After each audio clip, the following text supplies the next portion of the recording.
I was reported by parents in a joint complaint, saying I assigned too much homework. So I simply canceled all homework and evening study sessions, strictly implementing happy education. When the monthly exam results came out, the parents exploded. They blocked the school gates, crying and begging me to restart the tutoring classes. I was called to the principal's office before dawn had fully broken. The cold air of a winter morning cut across my face like a knife. Miss Harper, take a look at this first. Principal Anderson's face was ashen as he pushed his phone toward me, his voice suppressing barely controlled fury. On the phone screen was the city's most popular education forum. A bolded, red highlighted post stabbed into my eyes. High school teacher forces supplementary classes. Honors class becomes student torture chamber, followed by a red trending badge. My heart sank sharply. The post's content was an anonymous plea for help, eloquently written and highly inflammatory. We're not learning machines. We have flesh and blood too. We long for the sunlight outside the window and a moment to breathe. But here, all we have are endless enrichment worksheets and our nights and weekends, time that should belong to us, ruthlessly taken away. Miss Harper says the SAT is a war and we can rest after we win. But we haven't even reached the battlefield yet, and we're already collapsing in the darkness before dawn. We're so tired. We want to cry. Watching students in other classes participate in club activities, reading books they enjoy during study hall. We're so envious. It's not that we don't work hard, we just don't want to exhaust all our passion for the future in this suffocating student torture chamber. The letter also included several maliciously edited audio recordings. My statement, suffering a bit now gives you more choices in the future, was cut down to just the cold phrase, suffer a bit. My encouragement, once you cross the SAT hurdle, the world opens up. Everyone just hang in there, was reduced to an impatient, cross it. The image of a cold, obsessive demon teacher who only pursued grades and disregarded students' lives leaped off the page. The comment section had completely exploded. Oh my God, which school is this? Terrifying. Still doing this kind of cramming education? Support the kids. Gen Z should speak up bravely. Someone expose this teacher. Honors class? More like hell class. Doesn't the Department of Education care? My heart breaks for these kids. Hugs. This teacher doesn't deserve to educate anyone. Should be fired. I'm from the class next door at this school. Can confirm they study until after 10 p.m. every day. So intense. Need insider students to come forward. Let's see how twisted this Miss Harper really is. At City Department of Education, come do your job. Holding the cold phone, a chill crept up from between my vertebrae. Not anger, but a tremendous sense of absurdity at being betrayed. Those enrichment worksheets I stayed up nights organizing, selected from over 1,000 practice sets. In their mouths, they became the straw that broke their backs. The personal time I sacrificed to supervise their evening study sessions, always available to answer questions, that became ruthless occupation. Showing them the most difficult but most effective path to top universities, that made me the chief architect of student torture. The phone buzzed on the office desk. Principal Anderson's voice trembled slightly. Miss Harper, the Department of Education is calling. They say they've received numerous complaints and are demanding we investigate immediately and give the public an explanation. I walked out of the principal's office. The hallway was empty, yet it felt like eyes were watching from everywhere. A strange atmosphere permeated the air. Class 11-1, this so-called honors class, was my labor of love since I started teaching them in 9th grade. From initial student selection to creating each semester's teaching plan, to crafting customized preparation strategies for students at different levels, I could say with confidence I'd never slacked off for a moment. I firmly believed that for these kids without privileged backgrounds, the SAT was one of the few truly fair battlefields in their lives, and my responsibility was to forge them the sharpest weapons. So I sacrificed nearly all my holidays, organizing materials from tens of thousands of practice tests into what they called devil enrichment worksheets. Every single problem targeted an SAT difficulty point, so I turned down all social engagements to supervise their evening study sessions. As long as they didn't understand any concept, I would explain until they got. I believed this was being responsible for their futures. With high scores, you can choose the city you want, study the major you love, have the confidence to say no. This matters far more than empty happiness slogans and superficial enrichment activities. But now, this had become ironclad evidence of student torture, the reason for nationwide condemnation. Passing other classroom doors, I could hear whispered conversations inside.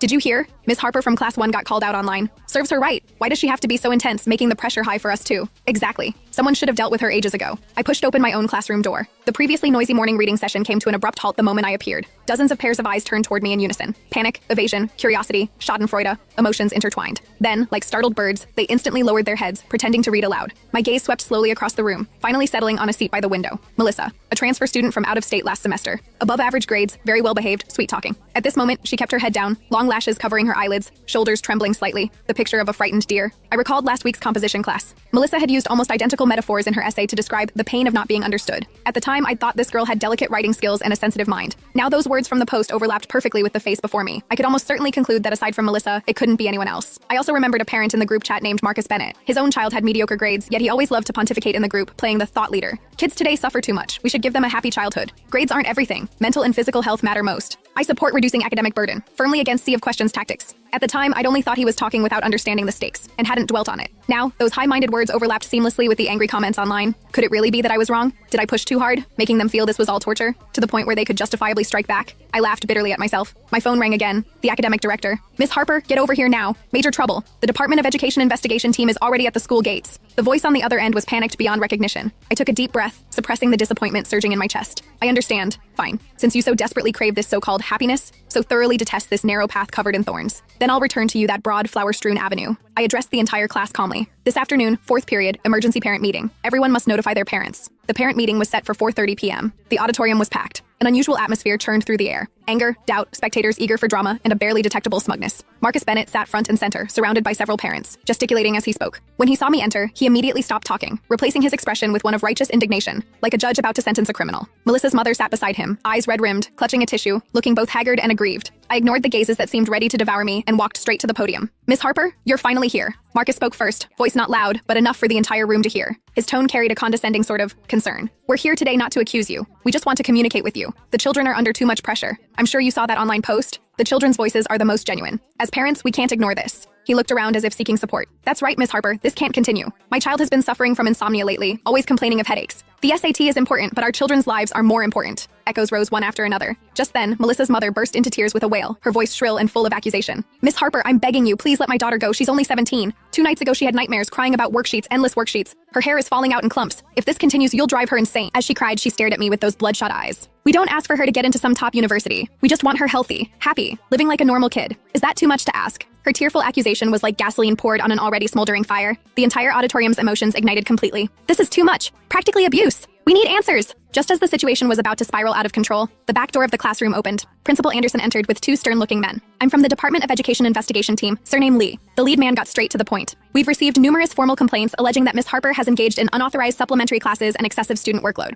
We're here today to investigate on-site. The Department of Education's position is clear. Students' mental and physical health always comes first. Investigator Lee's words were like a final judgment, giving all the denouncing parents a shot of confidence. The smugness on Marcus Bennett's face was barely concealed. I stood on the podium, looking at those faces with their various expressions. My gaze passed through the crowd, landing on a corner. That was Lily's father, a quiet, taciturn, middle-aged man. Last semester, Lily had acute appendicitis requiring immediate surgery. He was on a business trip at the time, beside himself with worry. It was me who, without hesitation, advanced all the medical expenses, signed the forms, and stayed at the hospital all night until he rushed back. At the time, he had gripped my hands, eyes red-rimmed, words incoherent, bowing repeatedly. And now, this man, as Marcus delivered his passionate speech, as Melissa's mother wept bitterly, he simply nodded in agreement. That nod felt like a red-hot steel needle piercing my heart. More than the vicious online curses, more than Marcus's public confrontation, more than Melissa's mother's tearful accusations. It made me feel bone-deep cold. So the devoted help I thought I'd given, the teacher-student bond I thought existed, was so worthless in the face of so-called public opinion. I closed my eyes, forcibly suppressing the surge of blood and ki. When I opened them again, all emotion had drained from my eyes, leaving only deathly calm. Miss Harper?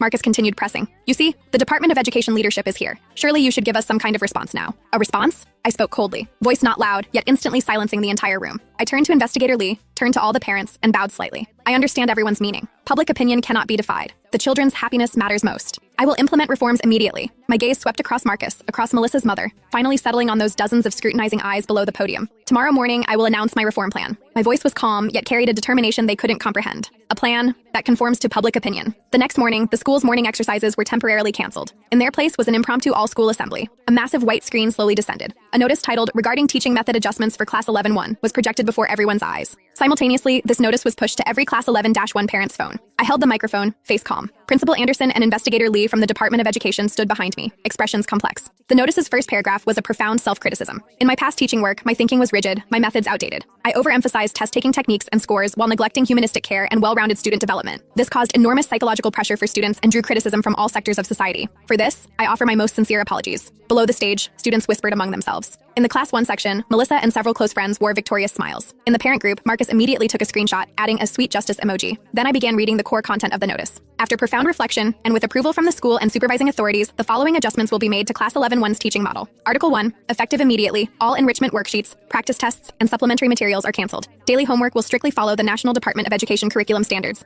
Absolutely no exceeding standards. Absolutely no additions. Below, barely suppressed cheers nearly broke through the ceiling. Article 2, effective immediately, all evening study sessions, weekend classes, and any form of group tutoring are canceled. Evening study time will be fully adjusted to student-free activity time, which may be used for club activities, extracurricular reading, or independent rest. The schedule will be strictly observed, with dismissal promptly at 5 p.m., absolutely no overtime. The cheers grew louder. Some students even excitedly whistled. Melissa proudly straightened her chest, basking in the grateful looks from surrounding classmates. Article 3. Effective immediately, this class's teaching focus will comprehensively shift from test-oriented education to well-rounded education. Classes will incorporate research projects, art appreciation, and other elements, aiming to cultivate students' comprehensive qualities and innovative abilities, ultimately achieving happy learning, comprehensive development. In the auditorium, thunderous applause erupted. These 3 provisions were like 3 pardons, completely liberating the students who'd been oppressed for so long. They'd won. A great victory, initiated from the bottom up by students and parents working together. Only the few top students in the front rows had faces pale as death, eyes filled with shock, but their voices were already drowned in the victorious celebration. Marcus spammed the parent group frantically. See that? This is the power of public opinion. We fought for our children's happiness. The group filled with Marcus is awesome. Thank you, Marcus, for speaking up for us. Just as I was about to say, assembly dismissed, Principal Anderson behind me swayed violently. He stared at his phone, all color draining from his face. He tried to rush forward and grab my microphone, but it was too late.